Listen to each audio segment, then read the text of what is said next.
అయోధ్య రాముల వారిని తలుచుకోకుండా ఉండలేము. అలాగే అయోధ్య పూజా సామాగ్రి కూడా వాడకుండా ఉండలేము. అయోధ్య పూజా సామాగ్రి వాడండి, మీ పూజని పరిపూర్ణం చేసుకోండి. డీలర్షిప్, డిస్ట్రిబ్యూషన్, హోల్సేల్ కై సంప్రదించవలసిన నంబర్లు.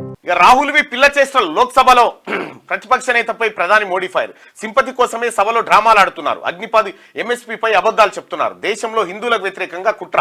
థర్డ్ టర్మ్ లో 3 రెట్లు స్పీడ్ గా పనిచేస్తాం. మీకు వచ్చింది 99/100 కాదు, 99/543. Congress parasite party.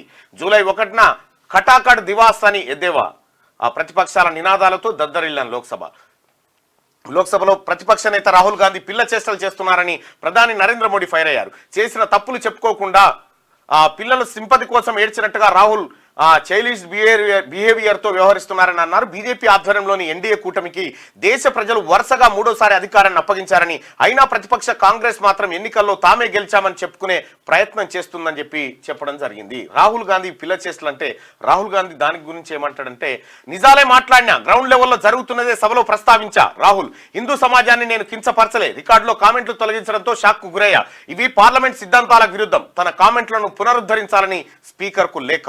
లోక్సభలో తాను మాట్లాడింది అంతా నిజమే అని ప్రతిపక్ష నేత రాహుల్ గాంధీ స్పష్టం చేశారు. హిందూ సమాజాన్ని తాను ఎక్కడ కించపరచలేదని అన్నారు. నిజం మాట్లాడినా, అవినీతిపై ప్రశ్నించినా కొందరికి నచ్చదని విమర్శించారు. మంగళవారం ఉదయం పార్లమెంట్ సెషన్కు వెళ్తూ ఆయన మీడియాతో మాట్లాడారు. అలాగే తన స్పీచ్లోని కామెంట్లను రికార్డుల నుంచి తొలగించినట్టు స్పీకర్ ప్రకటించగా స్పీకర్ కు రాహుల్ ఒక లేఖ రాసి వాటిని పునరుద్ధరించాలని కోరడం జరిగింది. అయితే వాస్తవానికి ఇక్కడ పిల్ల చేష్టలైతే మణిపూర్లో హింస జరుగుతా ఉంది, సివిల్ వార్ దిశగా పోతా ఉంది అని చెప్పడం చిన్నపిల్లల చేష్ట అవుతుందా? రైట్, ఇక్కడ రామ మందిరం స్లాబు కురుస్తుంది అని చెప్పడం పిల్ల చేష్టలా? ఢిల్లీ టెర్మినల్ 1 ఆ రూప్ పడిపోయింది, ఇది పిల్ల చేష్టలా? ఇక్కడ నీట్ పరీక్ష లీక్ అయింది. ఈ అన్ని అంశాలు ప్రస్తావిస్తే ఇవి పిల్ల చేష్టలు అని చెప్పి రాహుల్ గాంధీ గారు చెప్పడం, ఏది మన నరేంద్ర మోడీ గారు చెప్పడం, ఇది మరి పిల్ల చేష్టలు ఆయనలాగా అనిపిస్తా ఉంది. వాస్తవానికి కూడా రాహుల్ గాంధీ గారు తన పదునైనటువంటి స్పీచ్తో ఎన్డీఏను 2 రోజుల పాటు ఉక్కిరి బిక్కిరి చేస్తే ఏం చేయాలనో తెలవక పిల్ల చేష్టలు అన్నాం. వాటికి సమాధానం చెప్పాల్సిన బాధ్యత ప్రధానమంత్రి నరేంద్ర మోడీకి ఉంది. నీట్ ఎగ్జామ్ లీక్ అయితే ఇప్పటి వరకు నోరు తెరవకుండా మాట్లాడనటువంటి నరేంద్ర మోడీది పిల్ల చేష్టలు. అలాగే ఇక్కడ మణిపూర్ ఘటన పైన ఇప్పటి వరకు స్పందించినటువంటి నరేంద్ర మోడీ గారిది పిల్ల చేష్టలు. వీటిని పిల్ల చేష్టలు అంటారు నరేంద్ర మోడీ గారు. యావత్ భారతదేశం అంతా ప్రత్యక్ష ప్రసారంలో చూసింది. ఎస్, రాహుల్ గాంధీ గారు మాట్లాడిన మాట ఏంది?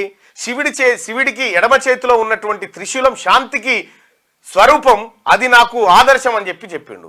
దాన్ని హిందువులకు కించపరిచిన ఏ హిందూ సమాజంలో ఎక్కడ కూడా హింసకు తావు లేకుండా ఉండాలని ఉంటుంది, హింసకు పాల్పడొద్దని ఉంటుంది. సో మీరు నరేంద్ర మోడీ గారు, మీరు ఆ తర్వాత మీ సంస్థ చేస్తుంది, ఆర్ఎస్ఎస్ లాంటివి చేస్తున్నాయి ఈ హిందూ వ్యతిరేక విధానాలని చెప్పి అక్కడ రాహుల్ గాంధీ గారు చెప్పడం జరిగింది. మరి నరేంద్ర మోడీ గారికి సహజంగానే ఇది జీర్ణమయ్యేటువంటి అంశం అయితే కాదు. క్లోజ్ ఇవి ఓపెన్ చేయన్నా, ఏడబెట్టినవి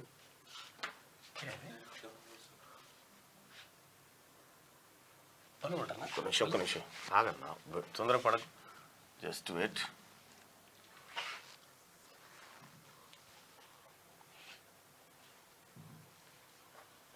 డేట్ ఎంత ఇవాళ? ఇదేనా ఇవన్నీ? రైట్, ఇట్లా నరేంద్ర మోడీ గారు చేస్తున్నటువంటి వ్యాఖ్యలు ఏవైతే ఉన్నాయి యావత్ ప్రపంచం చూస్తూ ఉంది. ప్రజలారా, మార్నింగ్ న్యూస్ చూస్తున్నటువంటి మిత్రులారా, పార్లమెంట్లో మీరు కూడా అబ్జర్వ్ చేస్తూ ఉన్నారు. పార్లమెంట్ను మీరు కూడా అబ్జర్వ్ చేస్తూ ఉన్నారు. పార్లమెంట్లో జరుగుతున్నటువంటి ప్రతి ఘటన మీ కళ్ళ ముందు ఉన్నటువంటి ఘటనని. సో ఇక్కడ నరేంద్ర మోడీ మాటల పైన విశ్వాసం ఉందా, లేకపోతే రాహుల్ గాంధీ మాటల పైన విశ్వాసం ఉందా, ఒకసారి పోల్ ద్వారా తెలుసుకునేటువంటి ప్రయత్నం చేద్దాం.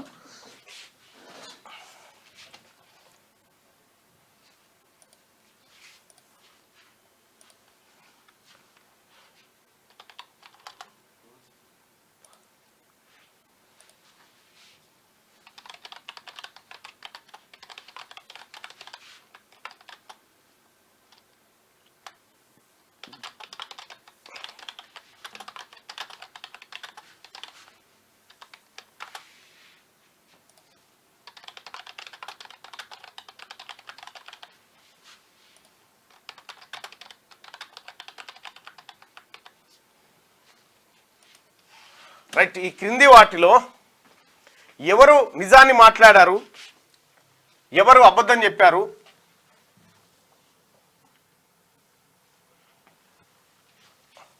దయచేసి ఈ పోల్లో పాల్గొని మీరు చెప్పండి. ఇక డిఎస్సి పోస్ట్ పోన్ గురించి చాలా మంది అడుగుతా ఉన్నారు.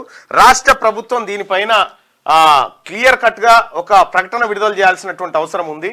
నేను ముఖ్యమంత్రి గారికి కూడా రిక్వెస్ట్ చేస్తా ఉన్నా మార్నింగ్ న్యూస్ నుంచి, అసలు ఈ డిఎస్సి పోస్ట్ పోన్ కి సంబంధించినటువంటి అంశాన్ని పరిగణలోకి తీసుకొని ఇవాళ లేదా రేపట్లోగా ఈ అంశం పైన తప్పకుండా ఒక ప్రకటన రావాలి సార్. ఎందుకంటే చాలా మంది విద్యార్థులు ఆవేదన వ్యక్తం చేస్తున్నటువంటి చాలా మంది నాకు మెసేజ్లు కూడా చేయడం జరిగింది. విద్యార్థులు డిఎస్సి పోస్ట్ పోన్ కావాలి అనుకునే వాళ్ళు ఎంతమంది ఉన్నారు, వద్దు అనుకునేటువంటి వాళ్ళు ఎంతమంది ఉన్నారు, ప్రజాభిప్రాయాన్ని కూడా ఇక్కడ మార్నింగ్ న్యూస్ లో తెలిపే ప్రయత్నం చేద్దాం. ముందుగా ఈ పోల్ చూసుకుందాం. పార్లమెంట్ లో కీ అనబడ్డది. ఈ ఇద్దరిలో ఎవరి మాటలు నిజం? రాహుల్ గాంధీ నిజం మాట్లాడాడు అనుకుంటున్నారా లేదా మోడీ నిజం మాట్లాడారు అనుకుంటున్నారా?